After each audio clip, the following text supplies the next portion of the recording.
The first time I met Connor Hale, he shook my hand like he'd practiced it in a mirror. Firm grip. 2 seconds of eye contact. A smile that said he wanted to be seen as confident, but hadn't earned the calm that real confidence comes with. His father had been the calm, the kind of man who could walk through a room full of attorneys, accountants, and board members and make them lower their voices without saying a word. When Hale Sr. spoke, people listened, because he did the unglamorous work. He built systems that didn't break, rules that didn't bend, and a family machine that could survive its own wealth. Connor inherited the wealth, not the discipline. I didn't work for a company, not in the normal sense.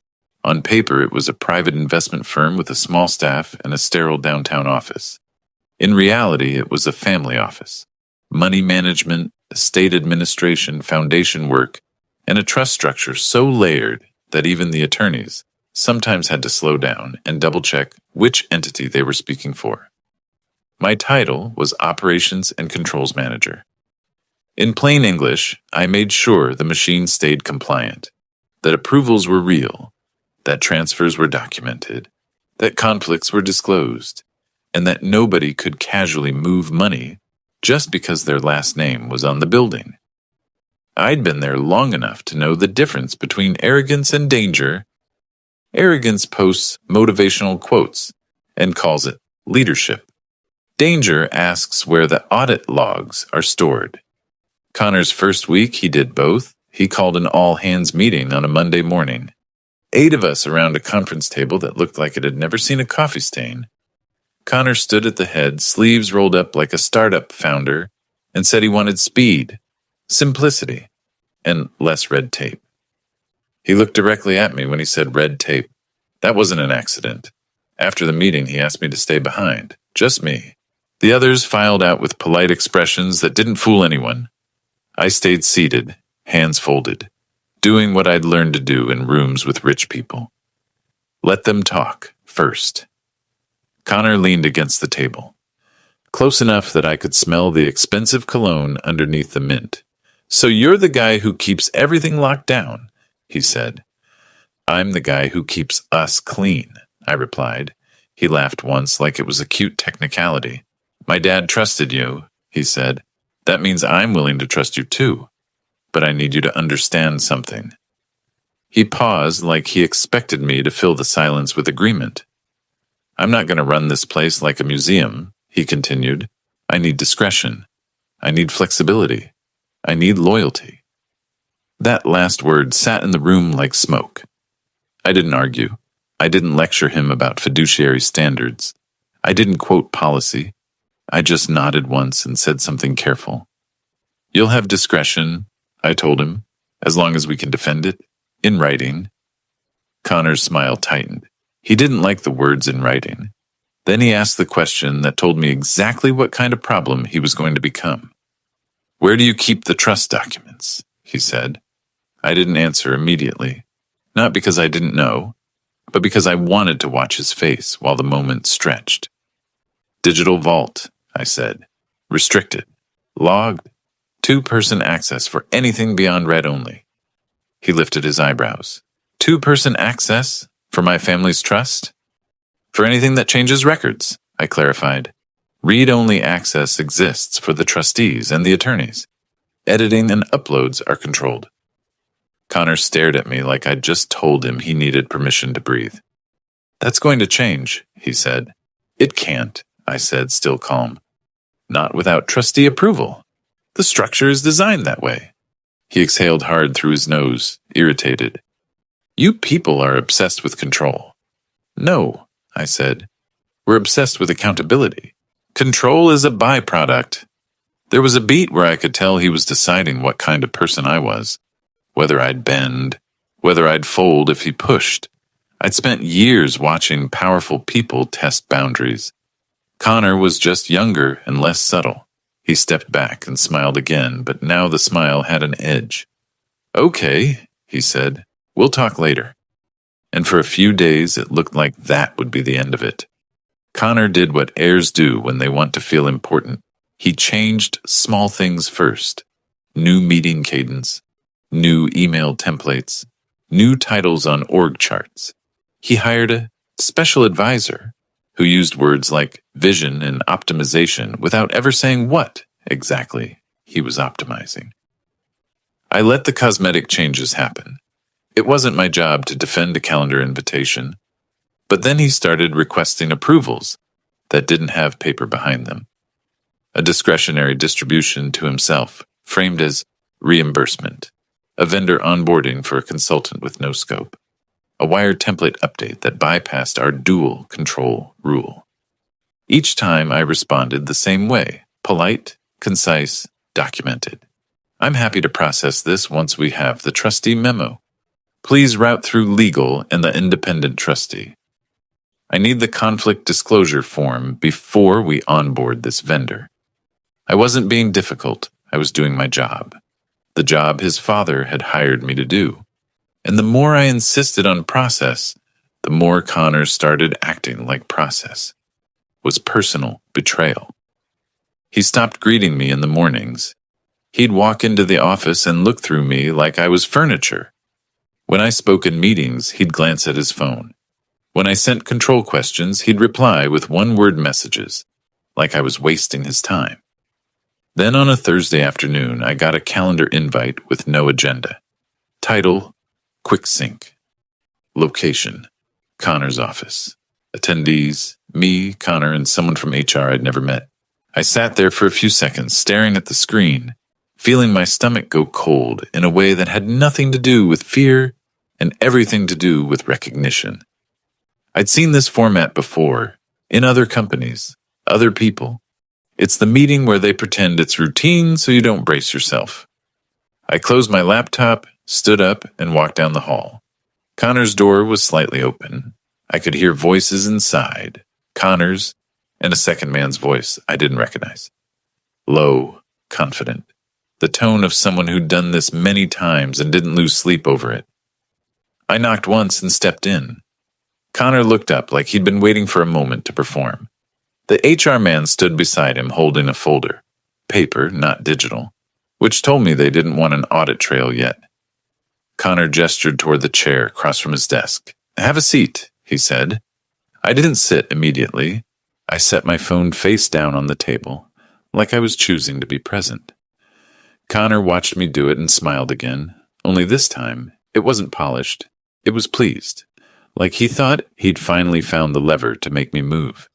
"Let's make this simple," Connor said. "We're going to part ways." The HR man slid the folder forward an inch. I looked at Connor and didn't blink. "On what grounds?" I asked. Connor leaned back in his chair and said the word that rich people use when they don't want to explain themselves, fit. And in that exact moment, before I even opened the folder, I realized something that made the room feel smaller.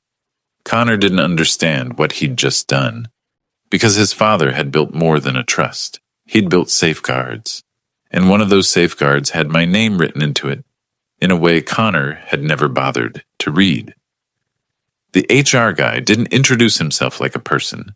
He introduced himself like a procedure. He slid the folder toward me and kept his hands neatly folded, as if his job was to keep fingerprints off the moment. Connor stayed leaned back, relaxed, eyes bright with that particular kind of satisfaction people get when they think they've finally removed an obstacle. I opened the folder. Severance offer, standard language, a release, a non-disparagement clause so broad it could have covered weather complaints. And the line that mattered most, this separation is not for cause. I looked up at Connor. "So you're firing me without cause?" Connor shrugged. "I'm moving fast. I need a team that's aligned." There it was again. Aligned. The word people use when they mean obedient. I turned to HR. "What policy violation is being alleged?" HR didn't answer the question. He didn't even look at Connor. He looked at me like I was asking how gravity works. "There's no allegation," he said carefully. "This is a business decision." I nodded once. Slow. I let myself feel the heat rise and then forced it back down. Anger makes people sloppy. Sloppy is what Connor was counting on. "Then I want that in writing," I said. "Not fit, not alignment."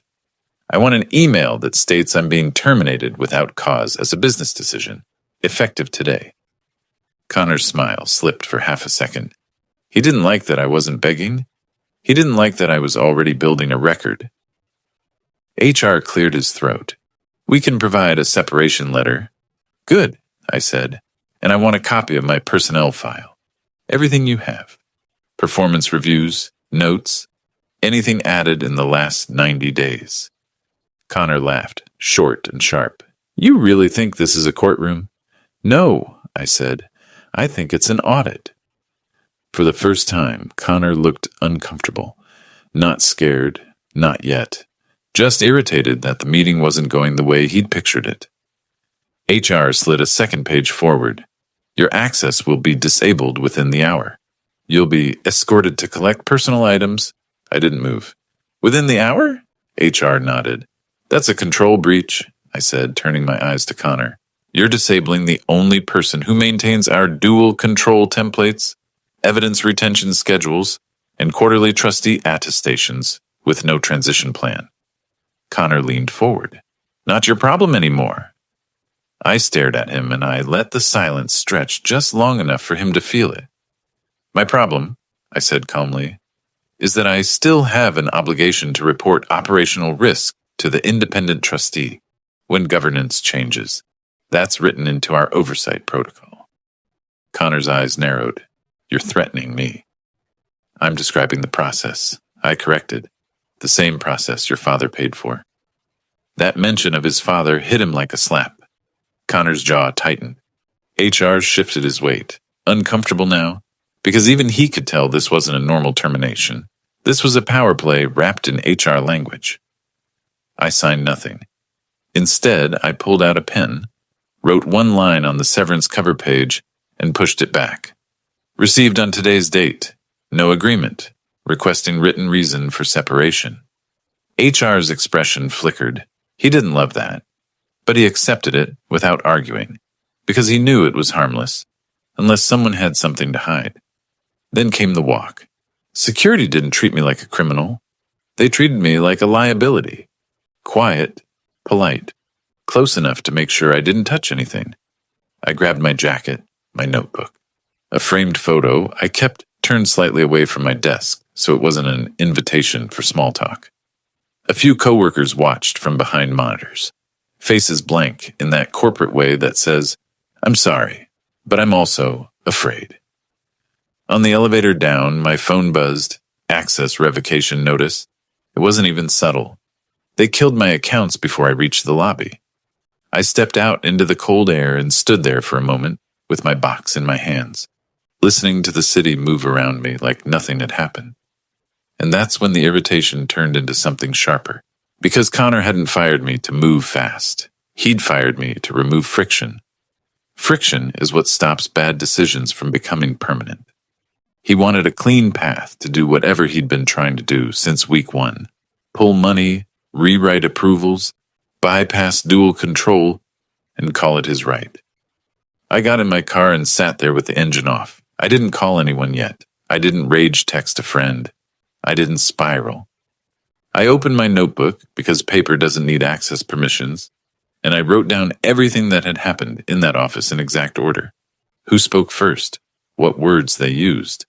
The phrasing HR chose. The sentence Connor repeated twice. I need loyalty. Then I pulled up my personal email and searched one name, Marissa Grant. She wasn't staff. She wasn't family. She was something Connor barely understood existed, a trust protector.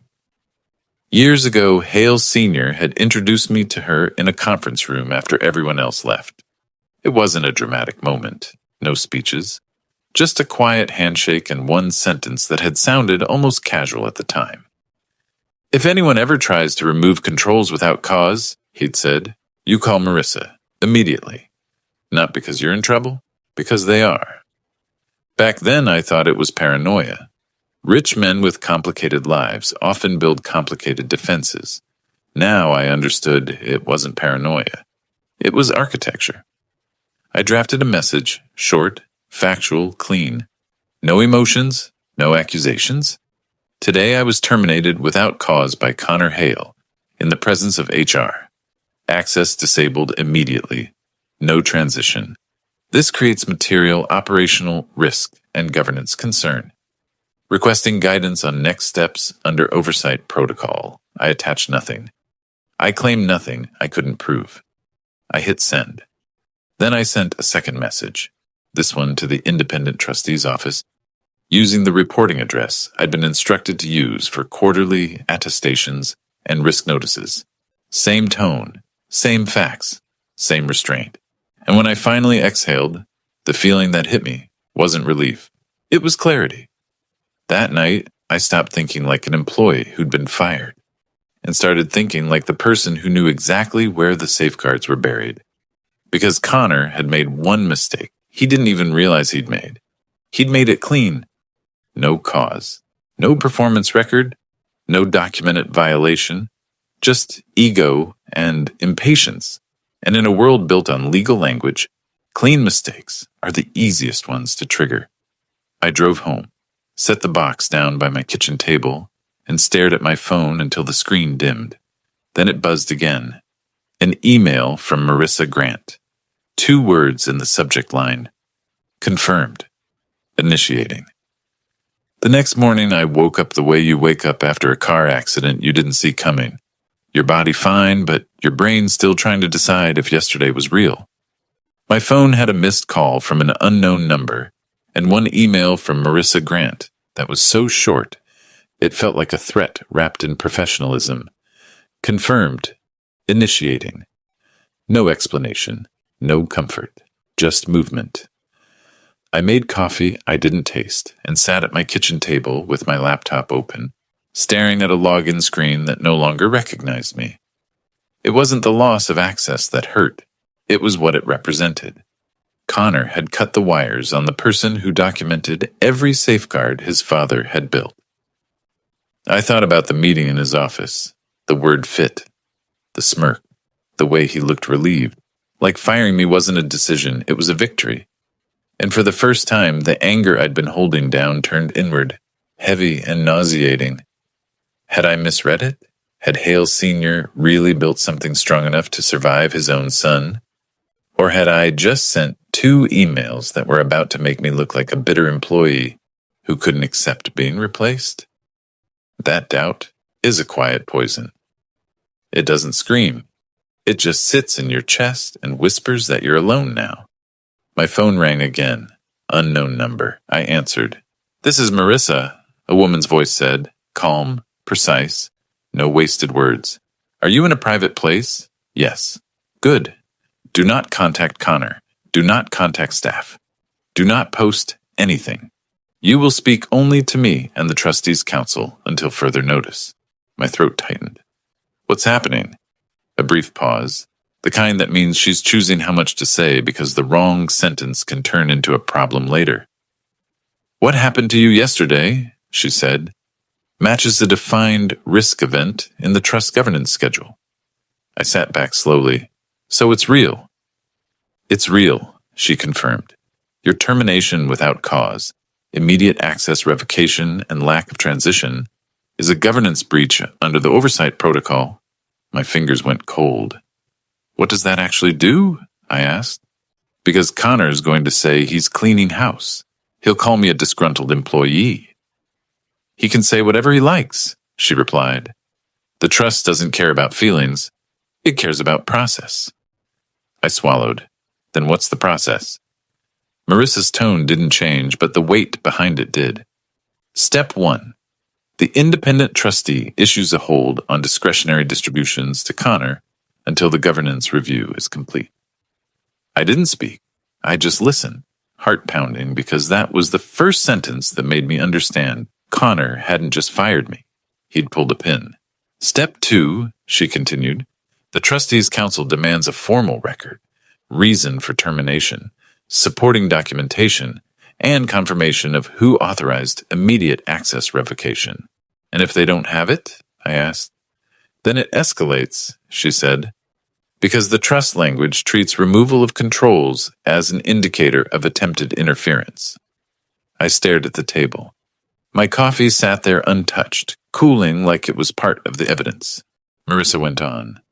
Hale Sr. built a dependency into the system, an operational independence requirement, a controls function that cannot be removed at the sole direction of a beneficiary. When Connor terminated you without cause, he created the appearance, under the document, that he was trying to eliminate independent oversight. My voice came out lower than I expected. So the trust assumes bad intent. It assumes risk, she corrected, and risk triggers restrictions. That was the design. A faint, bitter laugh escaped me, and I didn't even mean it to. He really didn't read it. No, Marissa said. He did not. And he's about to learn what it means to inherit money with conditions. Then she gave me instructions. I was to write a clean chronological statement of everything from the first meeting Connor had with me to the termination meeting. Dates, times, exact phrases I remembered, who was present, what documents were presented, what I asked for, what they refused. No drama, no adjectives, just facts. You have any copies? She asked. Not from inside, I said. They disabled access immediately. Personal notes? Yes. Good, she said. Scan them. Send them to me. Also list every control you owned. Dual approval workflows, vendor onboarding checks, wire template permissions, evidence retention schedule, trustee attestation calendar. I hesitated. That's a lot. Exactly, she said. The point is not that you were irreplaceable. The point is that the role cannot be removed without continuity. Hale Sr. knew what his son would try first. My stomach flipped, because now the picture was forming, sharp and ugly. Connor hadn't fired me because he disliked my personality. He fired me because the controls function was the only thing between him and the trust. And there's more, Marissa added, like she'd been holding it back until now. Yesterday afternoon, after your access was revoked, a request hit the trustee's office. I froze. What request? Connor asked for accelerated discretionary distributions, she said. He framed it as administrative realignment. Of course he did. He wasn't cleaning house. He was clearing a runway. And that, Marissa said, is why your email mattered.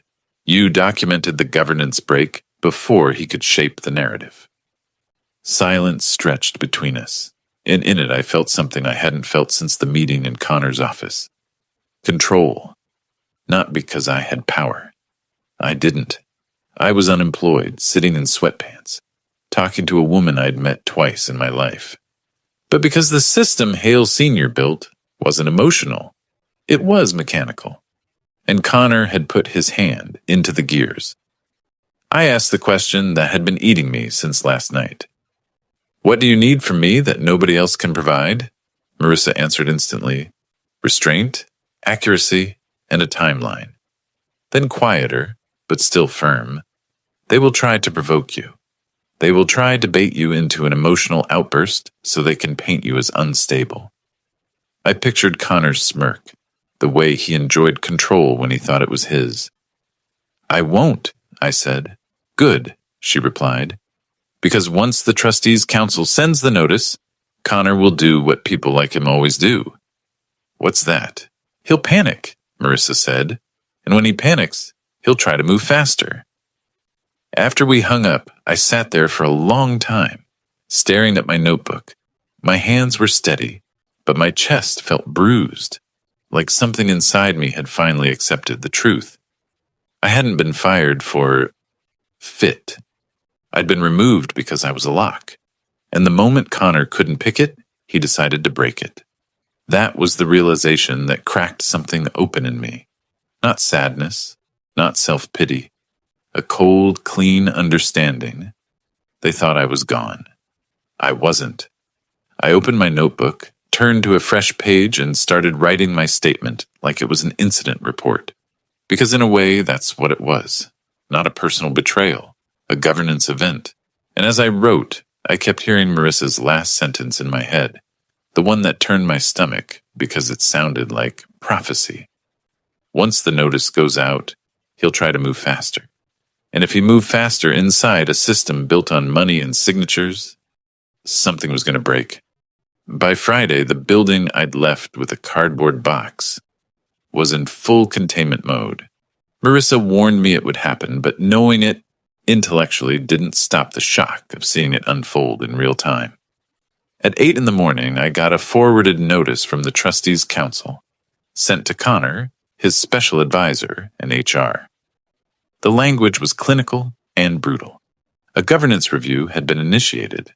All discretionary distributions were paused. All trust-related records were placed under preservation. Any attempt to alter access, approvals, or documentation would be treated as interference. And then, right underneath it, the line that mattered most. Until control's continuity is restored, beneficiary-directed actions are restricted. Connor didn't respond like a leader. He responded like a man who just realized the locks in his house were changing, and he didn't have a key. My phone started ringing before 9, first unknown numbers, then a voicemail from HR pretending this was still a normal separation. Please return any confidential materials. I hadn't taken anything. They knew that. It wasn't about confidentiality. It was about framing, building a narrative where I was the risk, not them. Then Connor called from his personal number. I stared at it for a second, my thumb hovering, my pulse steady in a way that surprised me. I answered. His voice hit my ear like heat. You think you're clever? I'm not the one who made it a governance event, I said, a sharp inhale. You went behind my back. There's no behind your back in a trust, I replied. There's compliance. There's process. He laughed, but it wasn't confident anymore. It was thin. You're a fired employee. You don't get to lecture me. I'm not lecturing, I said. I'm documenting. Silence. Just long enough for me to hear him recalibrating. Here's what's going to happen, Connor said. You're going to withdraw whatever you sent. You're going to tell them you misunderstood. And you're going to sign the severance. I almost felt sorry for him. Almost. That's not how it works, I said. His voice dropped. I can make your life difficult. And there it was. The real Connor. The heir who thought leverage was a personality trait. That threat, I said calmly, is exactly why your father put the clause in. He paused, confused. What clause? I didn't answer, because I didn't need to. The document would do it for me. I hung up, sent Marissa a summary of the call, time, number, exact phrasing, and put my phone on silent. The rest of the day moved like an incident response timeline. By late morning, Marissa called. He's moving, she said. He requested an emergency trustee meeting and tried to classify the pause as operational sabotage. Let me guess, I said. He blamed me. He did, she replied, and then he did something worse. My stomach tightened. What? He attempted to replace the controls function, Marissa said. Same-day termination, immediate appointment of a new interim controls lead, his advisor's cousin, with no credentials and no trustee approval. Of course, he couldn't remove the lock, so he tried to install his own. That won't hold, Marissa said. The governance schedule requires independence and documented competency. It's explicit. His move actually strengthens the trigger. I looked down at my notebook. So he's digging. He's digging fast, she said, and he's doing it in writing. An hour later, I received a message from a former coworker, someone I trusted enough to know they weren't looking for drama. No commentary, just a screenshot. A company-wide email from Connor titled Alignment Update. He wrote that certain legacy employees had created unnecessary friction, that changes were being made to modernize approvals, and that all finance requests would be routed through his advisor for efficiency. He wasn't just panicking, he was trying to rebuild the system around himself. And the most dangerous part was that some people would follow him, not because they believed him, but because they wanted their paychecks to keep clearing. That afternoon, the Trustees' Council issued a second notice. This one was addressed to the bank. It instructed the institution to recognize a hold on all trust-linked accounts, and to reject any wire instruction changes unless verified through the Independent Trustees Council and the Trust Protector. The bank replied within an hour. Confirmed. You could almost hear the air leave Connor's lungs. Because that was the moment the real power showed itself. It wasn't my job title. It wasn't my knowledge. It was the fact that banks don't care who your father was. They care about authorization and liability. And Connor had just lost authorization. Around 5, my phone buzzed again. Voicemail, Connor. Different tone now, lower, controlled, trying to sound reasonable. Listen, he said, we can fix this. You wanted the process, right? Fine. Tell Marissa whatever she needs to hear so this goes away. I'll give you a reference. I'll even extend severance. Then his voice shifted, the mask slipping. But if you think you're going to embarrass me and walk away clean, you're wrong. That night, I realized something that made my hands go cold, not from fear, more from clarity. He still didn't understand what he'd triggered. He thought this was a negotiation. It wasn't. The next morning, Marissa called early. They've convened, she said. Trustee, counsel, and Connor. Your statement is being entered into the record. I sat up. What's Connor saying?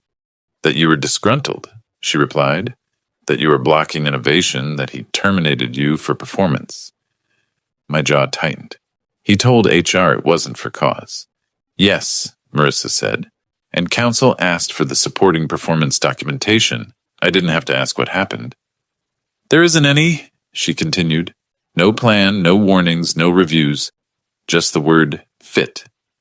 I closed my eyes. A short, bitter exhale left me. And then, Marissa said, counsel asked him why he attempted to reroute financial approvals through a personal advisor while a governance review was active. My voice came out quiet. What did he say? He said he was protecting the family. I let the silence sit for a second, because that was the most damning sentence he could have chosen. Marissa's tone sharpened, just a degree. The clause is not about punishment, she said. It's about containment. When a beneficiary interferes with governance, the trust reclassifies them as a risk to the asset. I swallowed. What does containment look like? It looks like this, she said. Effective immediately, Connor's inheritance shifts into a restricted distribution structure. No lump sums, no discretionary accelerations. Distributions require independent trustee approval, documented purpose, and compliance review. And the trust protector gains authority to appoint oversight for the family office operations until stability is proven. My throat tightened, not because I felt triumphant, because I could picture Connor reading that and realizing he'd just locked himself out of the life he thought he owned. Marissa finished with one sentence that I still hear clearly. He fired the wrong person in the wrong way, she said. Now the trust treats him the way he treats other people. And after everything, after the humiliation, the cold walkout, the sleepless night, one thought landed in my chest like a small, clean explosion. They thought I was powerless because they took my badge. But the badge wasn't the control. The paperwork was. And Connor had just signed his own leash. By the time the final notice went out, the office had stopped feeling like a workplace and started feeling like a crime scene. Quiet, sealed, and full of people afraid to touch anything. I wasn't there to see it, but I didn't need to be. I'd spent enough years building compliance systems to recognize the pattern from the outside. When the trustee clamps down, everyone suddenly discovers they love documentation. Marissa called me that Monday morning and got straight to it. The trustee has issued the determination, she said. Connor is now under a restricted distribution structure. I sat on the edge of my couch, phone to my ear, my pulse steady in a way it hadn't been since the termination meeting. What does he lose? I asked. He loses discretion, Marissa replied. He can still receive distributions, but only under written purpose, independent approval, and compliance review. No accelerations, no informal reimbursements, no vendor games. I exhaled slowly. So the money's still there, but the leash is shorter. That's one way to put it, she said.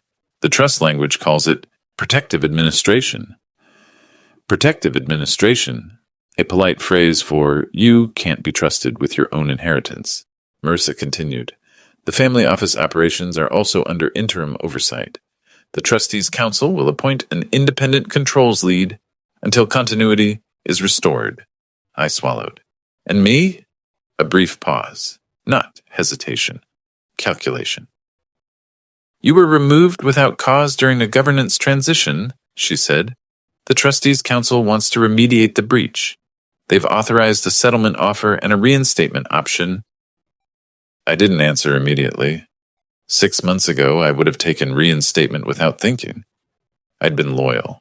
I'd been proud of keeping the machine clean. I'd been the guy who believed process could protect people. But now I knew the darker truth. Process doesn't protect you from power.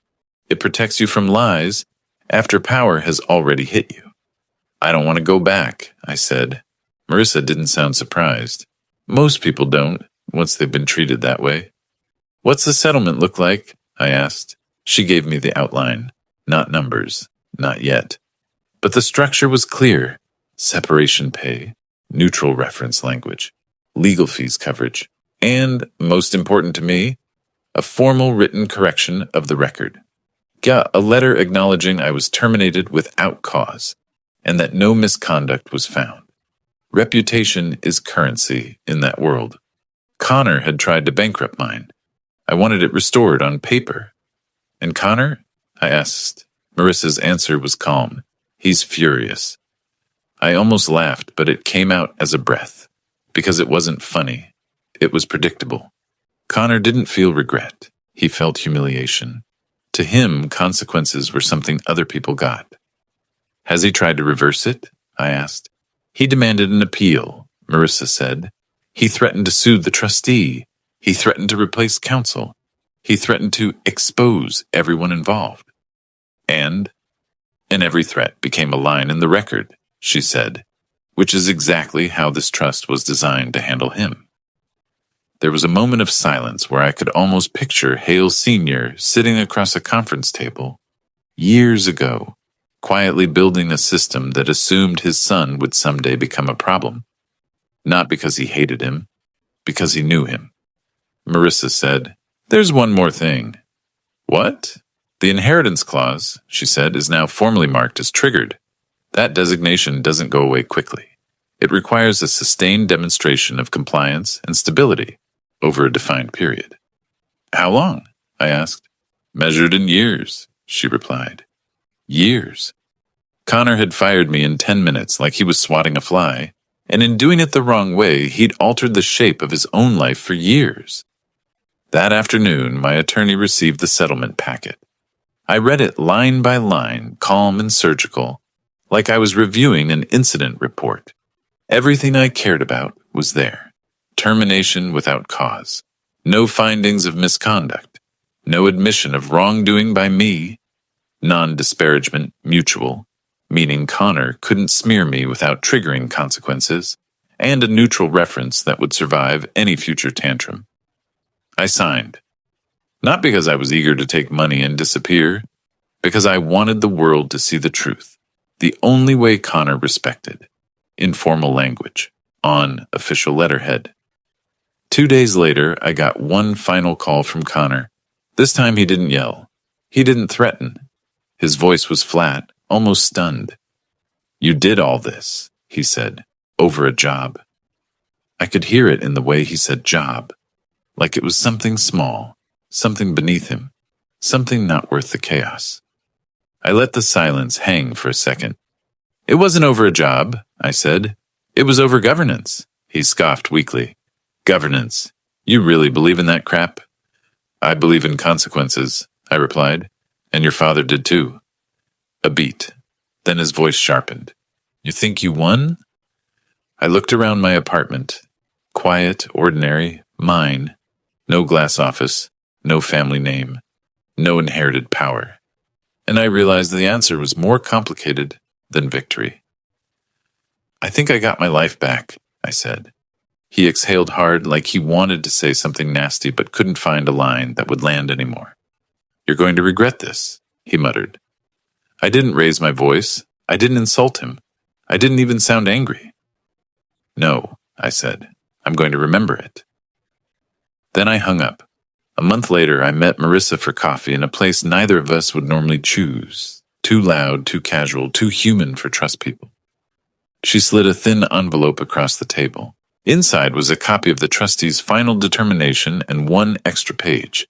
A personal note from Hale Sr.'s attorney, dated years ago, addressed to the trust protector. It wasn't sentimental, it wasn't dramatic. Just one sentence typed cleanly as if it were another control. If Connor ever removes controls to get what he wants, treat him as the risk he is. I stared at it for a long time. Marissa watched me and said, "He built it so the system would do the hard part without needing a hero." I nodded, because that was the lesson that finally settled into my bones. In the movies, revenge is loud. In real life, it's quiet. It's a paper trail. It's timing. It's restraint. It's letting someone's own decisions become the evidence that locks the door behind them.